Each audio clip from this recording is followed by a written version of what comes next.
Hello everyone, welcome to the General Knowledge class for class 7. Today we are going to start a new lesson number 10, Unitology.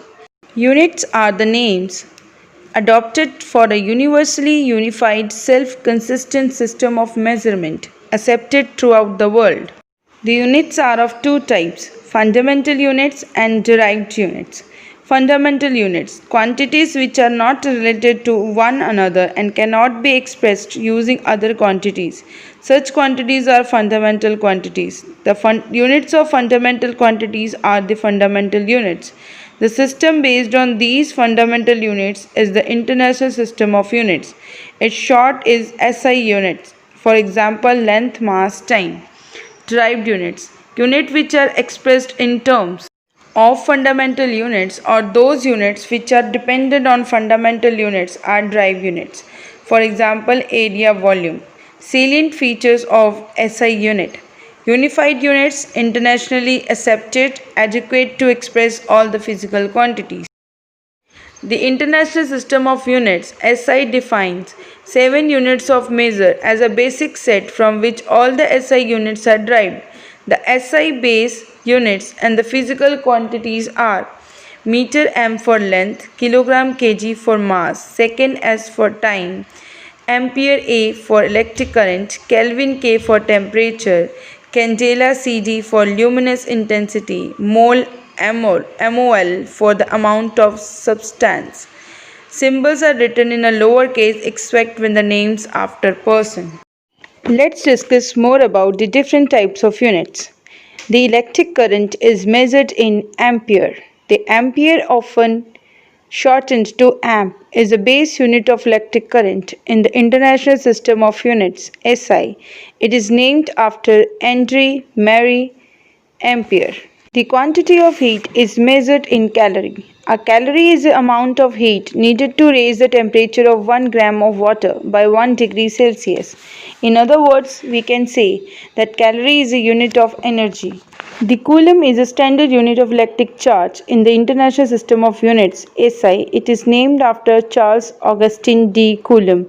Charles Augustin de Coulomb was an engineer and a physicist. Move to the next. The decibel dB is a unit used to measure sound intensity and other physical quantities. A decibel is a 1/10 of a bell, a unit named after Graham Bell. The intensity of sound depends upon the quantity or quality of a sound. For example, where the sound is more, the decibel is high. Where the sound is less, the decibel is less. Generally, sounds above 85 dB are harmful for our hearing.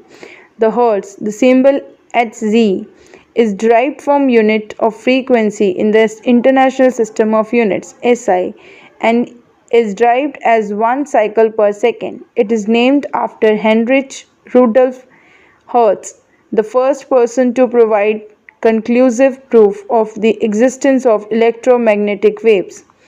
Next, move to the horsepower. Horsepower is a unit of measurement of power or the rate at which the work is done. The unit was adopted in the last 18th century by the Scottish engineer James Watt to compare the output of a steam engines with the power of a draft horses. Move to the next, the knot. The knot is a unit used in air navigation and meteorology. It is used to measure the speed of a ship. It is non-SI unit. Let's move to the next, a light year. A light year is a unit of distance in universe. It is the distance that light can travel in 1 year. Light moves at a velocity of about 3 lakh kilometers each second. Next, move to the nautical mile. A nautical mile is a unit of measurement used in air, marine, and space navigation and for the definition of territorial waters. The distance in navigation is measured in nautical miles and the speed of an aircraft and ship is measured in knot. Next, ohm. The ohm is a SI derived unit of electrical resistance named after German physicist George Simon Ohm. The volt. The volt is a standard metric unit of electric potential. It is abbreviated as V and named in honor of Alessandro Volta. Next, move to the candela. CD is the unit of luminous intensity in the International Systems of Unit (SI). Luminous intensity measures the quantity of visible light emitted in a given direction at solid angle by a light source. This is the end of the today's topic. I'll come with the next video. Thank you. Have a nice day.